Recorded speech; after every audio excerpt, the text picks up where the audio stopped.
Madame, Monsieur, bonsoir. Merci d'être avec nous sur l'ORTM et bienvenue dans ce journal que nous ouvrons par les activités du président de la République par intérim.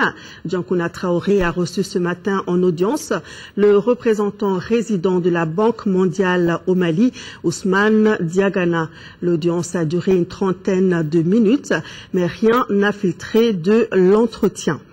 C'était donc ce matin une audience accordée aux représentants résidents de la Banque mondiale au Mali par le président de la République par intérim. Une audience de 30 minutes, mais rien n'a filtré de l'entretien. Autre audience, cette fois à l'Assemblée nationale. Le président par intérim de l'institution a reçu le réseau international des observateurs électoraux. Ce réseau, qui a participé à la supervision de l'élection présidentielle, est venu remettre à Younousi Touré son rapport sur l'élection. Reportage de Isaac Thienou. Ces observateurs sont venus rendre au président de l'Assemblée nationale le rapport de leur mission après l'élection présidentielle. Nous avons fait la lecture de toutes les institutions de la République. Toutes les institutions de la République sont mobilisées comme un seul homme pour accompagner l'organisation de cette élection jusqu'au résultat final. Et je tiens à vous dire que Mali a marqué une histoire pathétique dans l'Afrique. Et c'est un exemple à suivre. Dans notre rapport, nous avons vu les handicapés qui sont déplacés, les aveugles qui sont déplacés, les personnes âgées qui sont déplacées, surtout les femmes, la mobilisation des femmes sont déplacées pour venir. Nous avons aussi fait des remarques pour les processus électoraux prochains. Si les présidents de bureaux de vote pouvaient signer les bulletins, ce serait très bien. Le Mali vient de donner un exemple à l'Afrique en matière de démocratie, selon les observateurs. Le Mali ne sera pas un gâteau à partager. Propos du nouveau président de la République. Ibrahim Boubacar Keïta s'est exprimé hier face à la presse pour se présenter comme le président de tous les Maliens, de la refondation et de la réconciliation nationale. IBK entend œuvrer à rassembler rapidement tous les Maliens pour faire face à la reconstruction d'un Mali respecté. Reportage de Ibrahima Traoré. Le tout nouveau président de la République a choisi son QG de campagne pour s'adresser à ses compatriotes. Ibrahim Boubacar Keïta a tenu d'abord à réitérer toute sa reconnaissance au peuple malien qui a voté dans la paix et la sérénité. Il a rendu hommage à la communauté internationale pour son soutien au Mali pendant toute la crise. Ibrahim Boubacar Keïta a adressé particulièrement un salut républicain et fraternel à son jeune frère et challenger Soumaïla Cissé. IBK se présentera ensuite comme le président de tous les Maliens, le président de la refondation et de la réconciliation nationale. Mon premier devoir dès le 4 septembre 2013 sera d'œuvrer au rassemblement de toutes les Maliennes et de tous les Maliens, sans exclusive aucune, autour des idéaux de paix, de tolérance. Nous construirons une démocratie vraie, apaisée et transparente, respectueuse, où chaque citoyen, quel qu'il soit, trouvera sa place. Je serai le président de la réconciliation nationale. Cette réconciliation est nécessaire pour faire face aux exigences légitimes de notre peuple. Reconstruction d'un État de droit, redressement de l'armée et de l'école, lutte contre la corruption, développement économique et social pour que tous les Maliennes et tous les Maliens profitent des progrès que nous ferons, que nous ne manquerons pas de faire.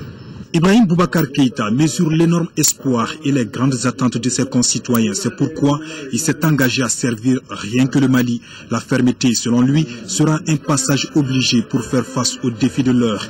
IBK insistera que son régime ne sera pas celui d'un partage de gâteaux. Désormais, seul le mérite sera récompensé. C'est une ère nouvelle qui s'ouvre, pleine de promesses et de défis. C'est l'ère d'un Mali nouveau qui retrouvera toute sa place dans le concert des nations. Un Mali souverain et respecté, au dehors comme au dedans. Je serai le président d'un Mali digne et fier, Inch'Allah. L'heure du changement semble donc sonner au Mali. Le nouveau président donne ainsi le signal avec à la clé tolérance zéro pour l'injustice et l'impunité.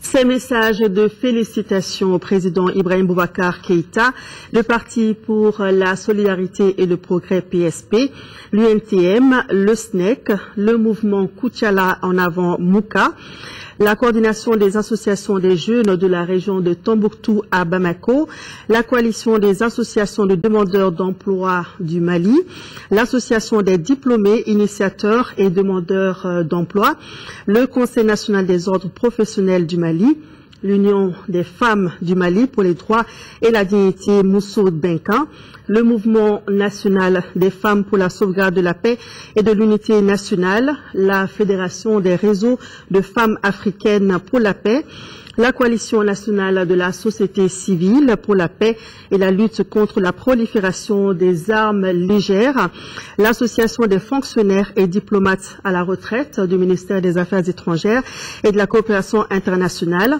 l'association des jeunes géographes pour le développement local, l'association malienne des droits de l'homme, l'Union pour le développement du Mali, UDM, le collectif des groupements intervenant dans l'assainissement au Mali, le syndicat des travailleurs de la Sotelma Malitel et la Confédération malienne de travail CMT. Tous félicitent vivement Ibrahim Boubacar Keïta pour sa brillante élection comme président de la République du Mali. L'élection présidentielle est terminée, l'heure est aux préparatifs des législatives. À ce propos, le ministère en charge de l'administration territoriale vient de soumettre aux partis politiques un calendrier indicatif pour les dites élections. La date retenue est le 27 octobre pour le premier tour et 3 semaines après pour le second tour. Ce calendrier était au centre de la traditionnelle rencontre entre les départements et les partis politiques.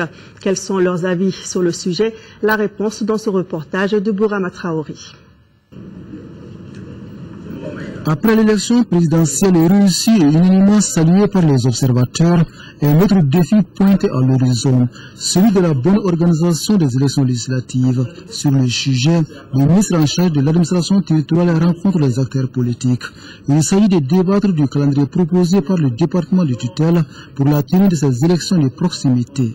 Ce que nous vous proposons s'inscrit à peu près de la façon suivante, c'est-à-dire un premier tour des élections législatives et fin octobre.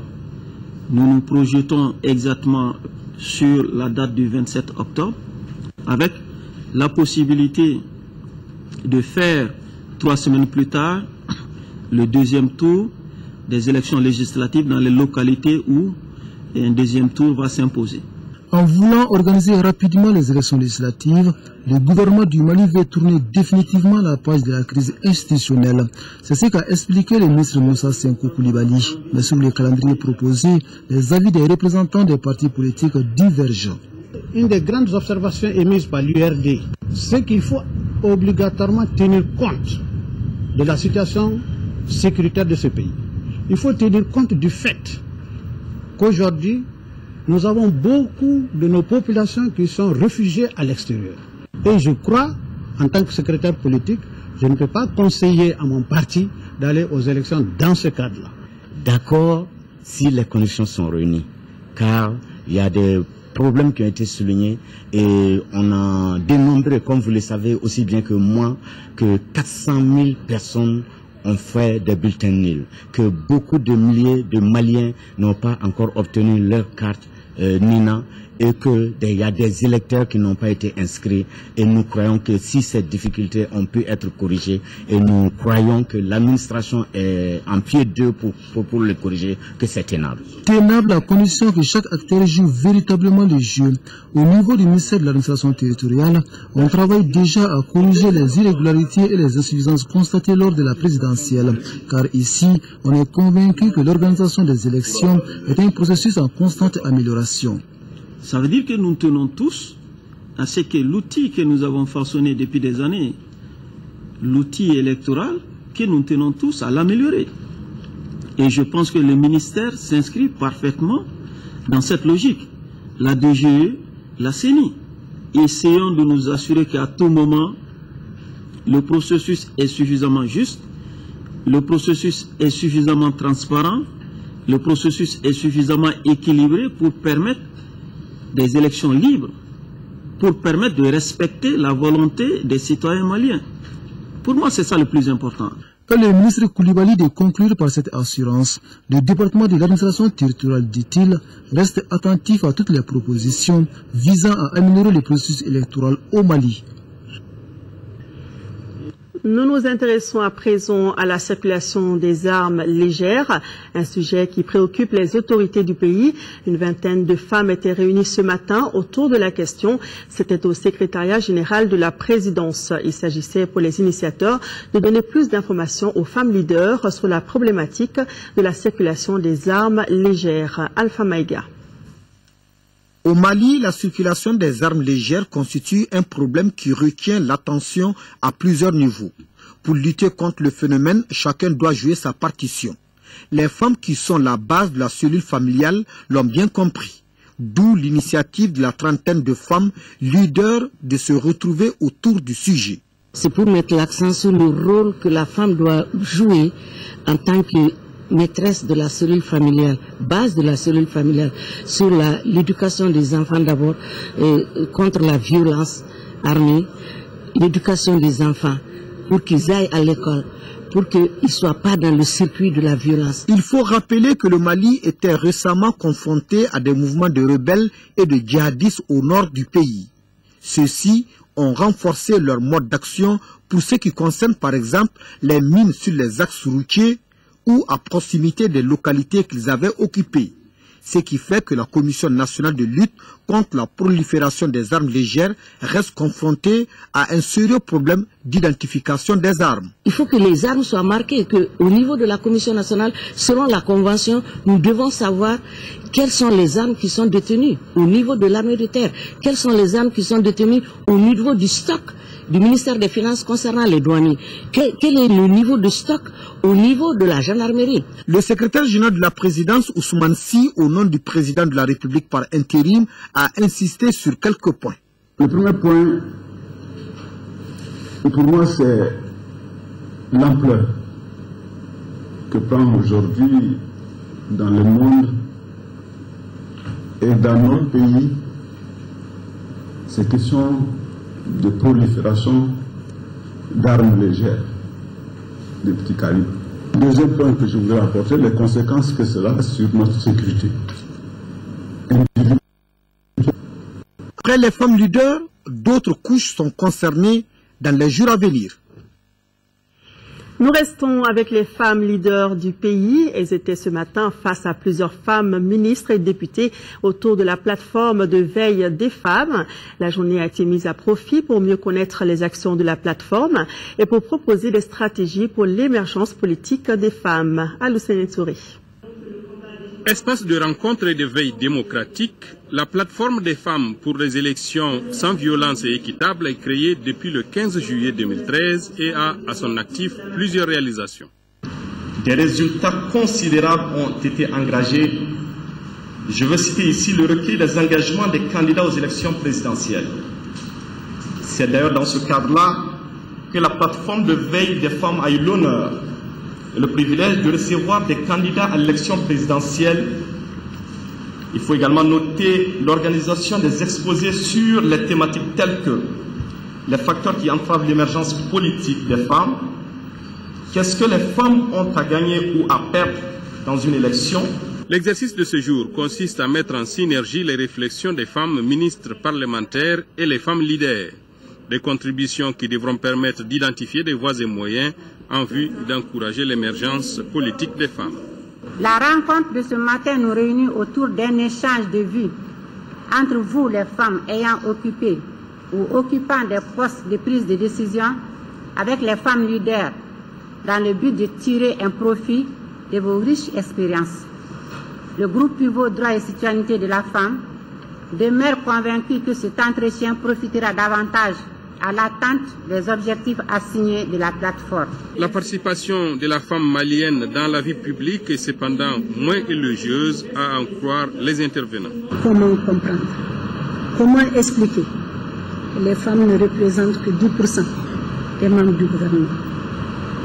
10% des députés, 11% des ambassadeurs, 8% dans le Haut Conseil des collectivités, 14% des conseillers techniques et 13% dans l'administration centrale. Il faut donc agir et les conclusions de cette journée de réflexion guideront cette démarche impérative. Retour sur la victoire du président Ibrahim Boubacar Keïta. La jeunesse de la coalition Ibeka Mali d'abord a profité de sa rencontre avec la presse pour remercier les Maliens pour leur vote massif et pour mobiliser la troupe à la veille des échéances futures. Le président de la jeunesse RPM, Moussa Tembine, est au micro de Mamoru Sidibé. La jeunesse de la coalition Ibeka Mali d'abord tient à exprimer toute sa fierté à l'endroit du peuple malien pour sa participation massive, responsable et patriotique à l'élection du président de la République. Notre peuple, notre jeunesse, nos femmes ont démontré la maturité et la grande sagesse de notre nation lors de ces journées où les pronostics les plus optimistes croyaient à peine à notre réussite. Aujourd'hui, notre peuple s'apprête à se remettre au travail sous la direction de cet homme d'honneur qui n'a que Dieu, le Mali et sa conscience comme seul tableau de bord. Nous devons nous donner la main car le plus dur reste à faire, celui de réaliser son programme qui est aussi le souhait de nos compatriotes, à savoir un Mali apaisé, un Mali réconcilié, un Mali juste et prospère, un Mali respecté. Quittons la politique pour l'agriculture pour les 5 ans à venir. La CMDT envisage d'atteindre 800 000 tonnes de coton-graines et 3 millions de tonnes de céréales. Un programme ambitieux dont la mise en œuvre demande la sensibilisation des producteurs. Déjà, cette année, les indices sont bons. Dans les 4 filiales de la CMDT, l'on espère un rendement de plus d'1 tonne à l'hectare, ce qui devrait permettre à la CMDT d'atteindre les 500 000 tonnes de coton. Mohamed Diarra et Amadou Diawara était de la tournée d'une mission de la CMDT. Leur reportage. Cette tournée de la CMDT et de l'Union nationale des producteurs de coton du Mali a permis des échanges francs avec les différentes parties. Ensemble, les 3 structures ont levé les équivoques sur certains points que le premier responsable des producteurs qualifie d'incompréhension. Le protocole est très clair, le protocole est très clair entre les producteurs et l'encadrement et le gouvernement. Et je pense qu'en tant que premier responsable des producteurs, on a expliqué, ils ont compris. Je pourrais dire au gouvernement et l'ensemble du pays, ça veut dire que la gouvernance sera une bonne gouvernance. Et je pense que l'autosuffisance sera assurée pour les Maliens. Koutchala, situé dans la filiale nord-est de la CMDT, a constitué la dernière étape de la tournée. Ici, l'installation tardive des produits dans bon nombre de localités n'a pas permis aux producteurs d'atteindre les objectifs qu'ils s'étaient fixés. On n'a pas pu réaliser effectivement le plan de campagne. Pour le coton, aujourd'hui, on est à 90%. Mais pour les céréales, Dieu merci, on a pu faire les 100%. Voilà, donc on a ce niveau. Aujourd'hui, l'accent est mis sur l'entretien et la fertilisation est terminée. Maintenant, le message qu'on est en train de donner, le message fort pour le coton, c'est le traitement insecticide. Malgré cette situation, dans l'ensemble, le plan agricole de la CMDT a été réalisé à hauteur de souhait. Aujourd'hui, les producteurs et puis la CMDT, dans le cadre de notre interprofession, nous sommes justement mobilisés autour de ce programme. Cette première campagne nous permet d'espérer et je pense qu'il n'y a pas trop de soucis à se faire par rapport à la réalisation de ce programme stratégique qui, comme vous l'avez dit, va permettre de notre pays à 800 000 tonnes de coton-graines et 3 millions de tonnes de céréales avec tous les effets induits positifs qu'on peut compter sur 800 000 tonnes de coton-graines dans tous les domaines de l'économie locale ou de l'économie de notre pays et surtout la production céréalière qui va conforter l'autosuffisance alimentaire de notre pays. Les premières récoltes sont donc prévues début octobre et déjà la CMDT est en discussion avec les banques pour payer les producteurs au mois d'octobre. Les discussions avec les banques pour mobiliser le plus tôt possible un crédit de campagne et commencer à payer les producteurs à partir du mois d'octobre. Les opérations d'entretien des pistes rurales, la révision de nos unités industrielles le parc de transport, les usines de grainage. Je pense que toutes les dispositions sont en cours aujourd'hui et nous allons améliorer, nous comptons améliorer plus que la campagne 2012-2013 qui nous a vu dans une très bonne performance industrielle et je pense que la campagne 2013-2014 sera meilleure à 2012-2013. À la lumière des constats faits sur le terrain, on peut dire qu'il y a plus de peur que de mal. La campagne agricole 2013-2014 est belle et bien prometteuse. Reste à souhaiter que les pluies continuent de tomber jusqu'en octobre. C'est en tout cas ce qu'espèrent les spécialistes. Un espoir naturellement partagé par les producteurs. Dans le secteur de l'eau et de l'assainissement, WaterAid et ses partenaires s'engagent à inciter les décideurs politiques et les chefs d'État à respecter leur engagement en la matière. Ils l'ont fait savoir ce matin au centre Awa Keita à travers le lancement d'une pétition pour faire des questions d'eau et d'assainissement une priorité. Reportage de Abdraman Maïga. Obtenir 50 000 signatures pour en faire un outil de plaidoyer à l'Assemblée générale des Nations unies en septembre prochain, voilà l'ambition que s'est fixée la société civile malienne à travers ce lancement de la pétition pour la priorisation des questions eau et assainissement dans l'agenda post-2015. L'eau et l'assainissement sont des apports clés pour l'industrialisation du pays. La création d'emplois, la sécurité alimentaire, la réduction des maladies, l'éducation pour tous, le renforcement des ressources humaines, la réduction de la marginalisation. Malgré leur importance, les secteurs de l'eau et de l'assainissement rencontrent des obstacles dans leur mise en œuvre. Pour preuve, à 2 ans de la fin des objectifs du millénaire pour le développement, plus de 2,5 milliards de personnes dans ce monde n'ont pas encore accès à des toilettes décentes. Et pire, une personne sur 10 n'a pas accès à l'eau potable.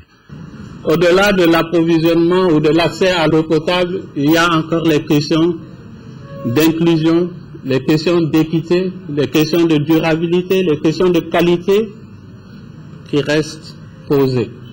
Pour la société civile du Mali, c'est une occasion d'affirmer le rôle central de l'eau et l'assainissement dans le développement humain, durable et respectueuse de la dignité des hommes et des femmes. Avec ces 50 000 signatures, les acteurs de la société civile invitent les décideurs au respect des engagements pris en faveur des secteurs de l'eau et de l'assainissement. Le CICB abrite depuis ce matin une rencontre des membres de l'association des municipalités du Mali. Ils échangent sur le guide démarche débat communal, un guide qui a pour objectif principal d'asseoir une paix durable dans les zones affectées par la crise. Fademba Keita. Pour l'association des municipalités du Mali, la collectivité est une institution démocratique qui doit confirmer son rôle de garant de la cohésion sociale. L'objectif de ce débat communal, comme je dis, c'est d'amener tous les acteurs à réfléchir ensemble, à mettre sur la table ce qu'ils ont dans le cœur et dans l'esprit pour qu'on se parle et qu'on touche du doigt tous les problèmes pour bâtir une situation de paix véritable. Que quelqu'un ne dise pas « Ah, je n'ai pas été consulté ». Ce partage en commun des éléments essentiels du débat communal est l'ambition des associations de pouvoirs locaux, de la Direction générale des collectivités territoriales, avec l'appui technique et financier de la coopération allemande. Cette rencontre porte sur la restitution de ce guide de débat communal pour que les membres des différentes associations de pouvoirs locaux comprennent qu'est-ce que le débat communal, afin que les membres de ces associations s'approprient cette démarche et surtout qu'elles aillent expliquer, restituer aux populations. Durant ces 2 jours de rencontre, les participants ambitionnent de favoriser et d'encourager le dialogue et la compréhension mutuelle entre les habitants. Ils entendent également analyser les causes profondes de la crise sociopolitique et sécuritaire du Mali. Cette rencontre de partage du guide sur le débat communal est la suite logique du forum intitulé « Décentralisation immédiate et intégrale pour la sortie de crise au Mali » tenu en novembre 2012. Il était initié par les associations des pouvoirs locaux. La police nationale a un nouveau syndicat dénommé Renouveau de la section syndicale de la police nationale et affilié à l'UNTM. Le syndicat se fixe entre autres comme priorité la dotation de la police d'un statut particulier. Les membres du syndicat étaient face à la presse ce matin. Le compte rendu du point de presse avec Adama Kodjo. Le bureau est pour le moment une division de la section nationale de la police dans le district de Bamako. Comme tout mouvement syndical, les membres de cette structure entendent œuvrer pour améliorer les conditions de vie et de travail des adhérents. Appuyer les plus hautes autorités pour procéder à la relecture du statut particulier des fonctionnaires de la police malienne. Nous voulons tout faire vraiment pour apporter ce changement-là. La deuxième priorité, c'est autre chose que d'aller vers cette unicité syndicale-là. Nous voulons créer au sein de la police malienne un seul syndicat. La nouvelle section syndicale de la police est affiliée au syndicat national des travailleurs de l'administration d'État et à l'UNTM. La cérémonie d'affiliation s'est déroulée en juillet dernier à Bamako. Nous avons besoin d'une police efficiente, capable d'alerter précocement les pouvoirs publics. Cette police doit être accompagnée. Elle doit être bien instruite. Elle doit être bien équipée au cœur des dernières évolutions scientifiques et techniques. Pour défendre et promouvoir efficacement les intérêts de la police, les responsables du bureau comptent procéder dans les jours à venir à l'élargissement de leur structure à l'intérieur du pays. Études supérieures à présent, 3 étudiants maliens de l'école supérieure d'ingénierie, d'architecture et d'urbanisme ont présenté aujourd'hui leurs travaux d'aménagement du quartier sans fil à un jury. Les étudiants participent ainsi à un concours organisé par l'association urbaniste Sans Frontières avec le soutien de l'UNESCO. Reportage de Boubacar Sissoko. La restructuration d'un bidonville et l'adaptation au changement climatique, c'est le sujet qui met en compétition les étudiants architectes de 39 pays à travers le monde. À cet effet, 3 étudiants de l'école supérieure d'ingénierie, d'architecture et d'urbanisme de Bamako prennent part à ce concours. Leur projet d'aménagement porte sur le quartier sans fil de Bamako. Les résultats des travaux ont été présentés au jury ce matin.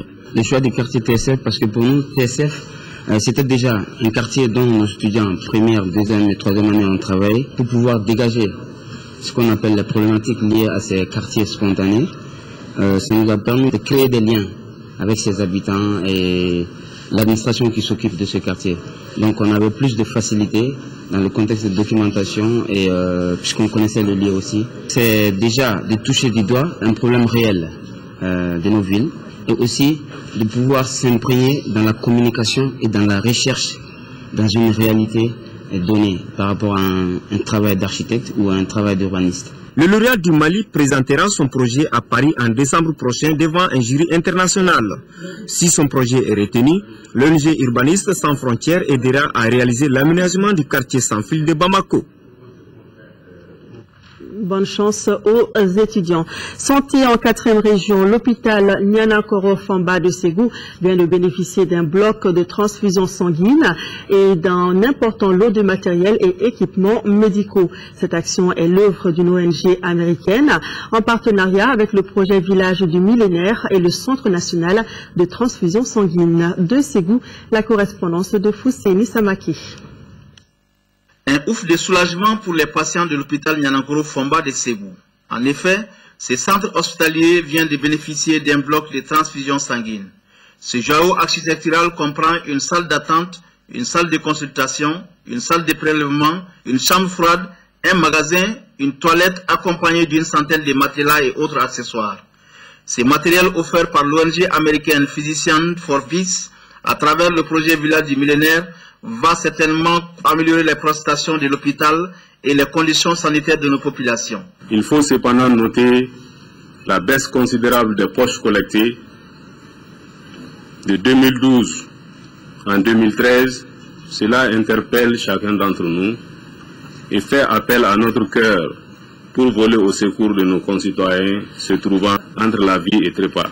Les raisons évoquées face à ce constat tiennent d'une part à nos capacités de production et de stockage du sang et des produits sanguins qui se voient ici renforcés, mais aussi à la rareté du don bénévole de sang.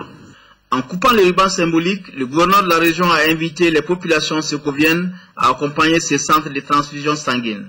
J'en appelle à l'engagement de la société civile des religieux et des associations de donneurs bénévoles de sang pour une mobilisation plus active et une fidélisation plus accrue des donneurs.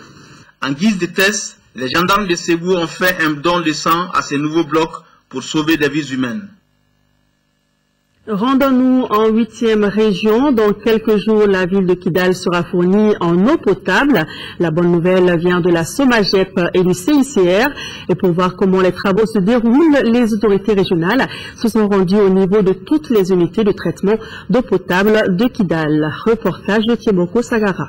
Cette visite a concerné la station de pompage dont les tuyaux vont jusqu'à 59 mètres en profondeur. Le groupe électrogène de 45 kVA qui alimente la station de pompage, le système de traitement d'eau avec sa capacité de 20 mètres cubes à l'heure, le château d'eau dont le volume est de 500 mètres cubes et le laboratoire de traitement.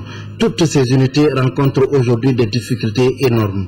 C'est pourquoi la SOMAGEP et le CICR sont à pied d'œuvre pour fournir l'eau potable à toute la population de Kidal dans un bref délai. Kidal, on a trouvé que la centrale ne tourne même pas une minute sur 24 heures. Donc on est obligé d'avoir des générateurs sur tous les sites sur lesquels on est en train de travailler. Pour renforcer l'existant et donner plus d'espoir à la population de Kidal, le CICR compte apporter son poids dans la balance.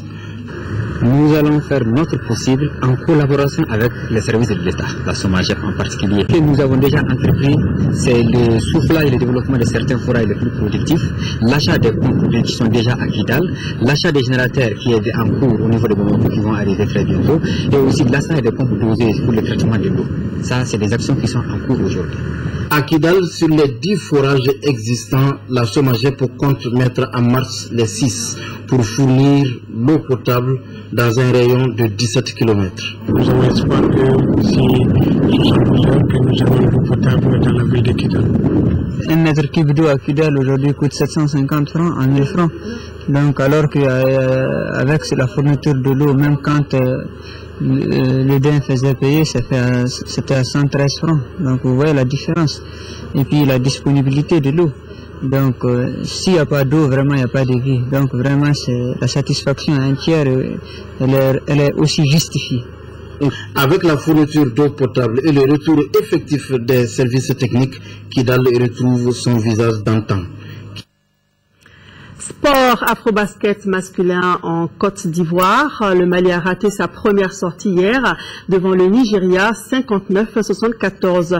Écoutons le capitaine des Aigles basketteurs, Modibo Niakate, qui manifeste sa colère pour la non-qualification des 2 joueurs maliens, Adama Waigalo et Mamadou Diakité. Il est au micro de nos envoyés spéciaux, Mbarakou Maïga et Koji Sibi. On n'a pas été mauvais. Après, sur la longue, il nous a manqué un peu d'énergie et d'efficacité. Mais je pense que le fait qu'on perde Mahmoud et Adama, du fait qu'ils ne sont pas qualifiés, ça nous a fait mal. Ça nous a fait très mal.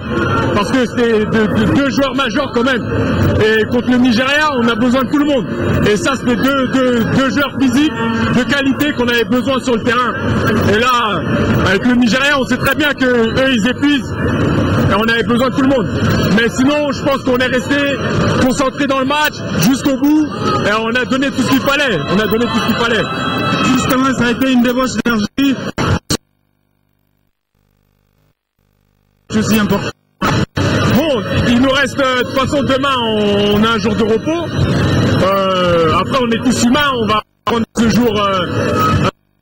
on va faire une séance de shoot sans trop se fatiguer pour pouvoir revenir avec cette énergie qu'on avait aujourd'hui. À l'instant, le capitaine des Aigles basketteurs, Modibo Niakate. Alors, le jour de repos, c'était aujourd'hui. Notez que demain, le Mali joue à partir de 20h contre le Cameroun. Un match que vous pourrez suivre sur TM2 juste après le journal de 19h30. Bonne chance aux Aigles basketteurs pour leur deuxième sortie. Ce sera, je vous le rappelle, demain vendredi à 20h. Cette édition s'achève. Merci de l'avoir suivi. Demain, dans la mi-journée, retrouvez Amara Maledialo. Et le soir, vous serez avec Aoi Touré. Merci de visiter notre site web. Bonne soirée à tous sur le RTM.